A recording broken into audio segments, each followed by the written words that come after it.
Olá pessoal, estou aqui passando para comentar um pouquinho o post que a gente colocou ontem, né? Essa questão do sono, né, dos filhos dormirem com os pais.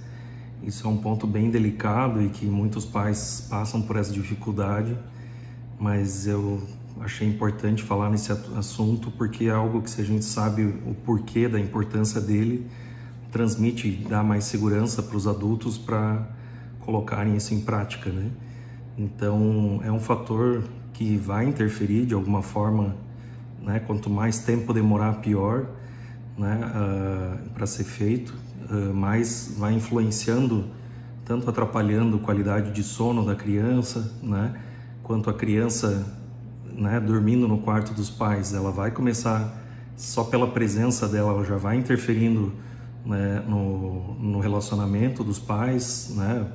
O quarto dos pais é dos pais, né? Não é da criança. Então a gente entende, né, que no início ali tem toda uma ansiedade, uma angústia, né, da mãe, dos pais, de dar conta, até de entender, de conhecer a criança, de saber as necessidades, as demandas, mas isso gradativamente precisa ir sendo organizado e compreendido para que a criança, né, possa ser colocada ali no quarto dela e desenvolvendo a autonomia dela. Óbvio que essa separação é angustiante tanto para os pais quanto para a criança, então choro, essas demandas vão aparecer e vai dar trabalho, né? Então muitas vezes a gente vê que né, alguns pais acabam, deixa ali do lado e às vezes, né, deixa um berço do lado da cama. Isso interfere, o ambiente, a presença ambiental, a criança está numa fase que ela é hipersensível, então isso vai interferir na qualidade do sono e os pais naturalmente não vão ter um sono reparador, não vão realmente desligar se tiver com o filho presencial, né, no mesmo local. Então isso, quanto mais cedo for, né, já pensado, já amadurecido, já colocado, mais fácil, né?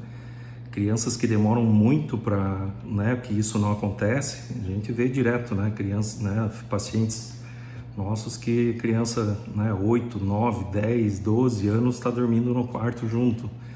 Naturalmente você vai ver que são crianças extremamente inseguras, extremamente ansiosas e que acabam tendo um desenvolvimento prejudicado dessa autonomia, porque elas recebem um fator ansioso e talvez instável até da mãe ou da figura paterna, que não é delas, né? Então, isso é a importância também desse período do nascimento ali, ou durante a gestação, de atenção às mães também, né? De prestar atenção se a mãe tiver uma depressão pós-parto, se a mãe tiver muito agitada, muito, talvez com uma característica até meio persecutória, de que ninguém pode chegar perto do filho, né? Isso tudo vai interferir, porque aí a mãe vai em excesso para cima da criança e não aceitar, né, questões ambientais, né, manejo ou do pai. Então, bem importante ter essa troca também do pai e da mãe. Essa divisão também vai auxiliando muito a desenvolver uma estrutura já com essa divisão já muito mais equilibrada, não tão dependente só da mãe, né? E isso vai interferindo com certeza para o desenvolvimento, né? A gente tem que lembrar que o desenvolvimento da criança começa desde essa primeira etapa, da primeira infância, e o foco que a gente tem para o futuro, né, gradativamente, é sempre enxergando o que é esperado para a idade e focando no desenvolvimento gradual de autonomia da criança. Então, e para, né, a gente como pais enxergar essa autonomia, a gente tem que estar bem com a gente mesmo. Então, para eu entender que eu quero conscientemente que meu filho desenvolva, mas se eu fico conectado, grudado demais ou, né, excessivamente em cima dele, tudo através dos cuidados, né, porque passa batido, né, é mãe, tá cuidando, normal, né, isso vai acabar naturalmente tendo um excesso para a criança que depois, lá com 4, 5, 6, 8 anos, né, a mãe sai de cena e aí a criança não suporta, ela vai querer aquilo tudo que ela tinha antes que não é dela.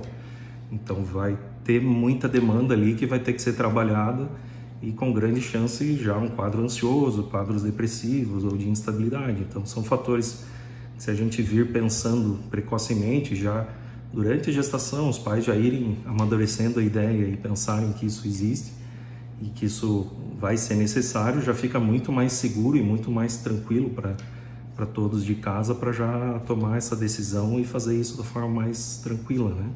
Que aí você já está transmitindo segurança e tranquilidade para a criança no momento que estiver fazendo isso, né? E isso tem várias outras repercussões, né? Interferência, né, no núcleo do contexto pai e mãe, né? A criança tende a ficar no centro da casa, vai atrapalhando várias outras coisas da dinâmica familiar ao longo do desenvolvimento.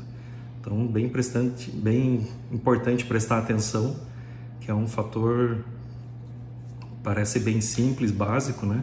Se a gente pensar também em crianças com autismo, com outros quadros, a gente vai produzir e permitir um atraso do desenvolvimento dessas habilidades que o paciente, eu estou falando autista, mas pode ser um atraso ou outras características que já são pacientes que têm uma limitação e uma dificuldade de desenvolvimento de algumas habilidades. Com isso em excesso de quem está no entorno, né, seja a mãe ou o pai, isso naturalmente a gente permite que tenha um atraso, uma lentidão, uma dificuldade ainda maior de desenvolver essas habilidades que já são complexas da criança conseguir desenvolver, que a gente já precisa da terapêutica para estimular.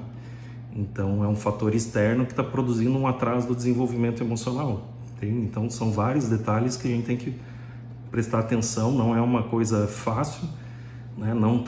Os estudos não mostram que tem que ser em tal data, em tal tempo de vida, mas é algo que eu acho que tem que ser pensado e ser amadurecido entre os pais, porque não é a criança que escolhe: eu quero dormir com o pai e a mãe com idade pequena, né? Essa decisão e essa tratativa vem dos adultos, né? E dá trabalho, né? Ter que ir lá no quarto, lidar com a criança, fazer ela dormir e voltar, isso dá trabalho, isso é desgastante, mas é uma troca que o pai e a mãe precisam ir se organizando para chegar no melhor resultado, certo? Qualquer dúvida, a gente está à disposição, manda por mensagem aí e compartilha as informações, que acho que só acrescenta para todo mundo, tá? Um abraço.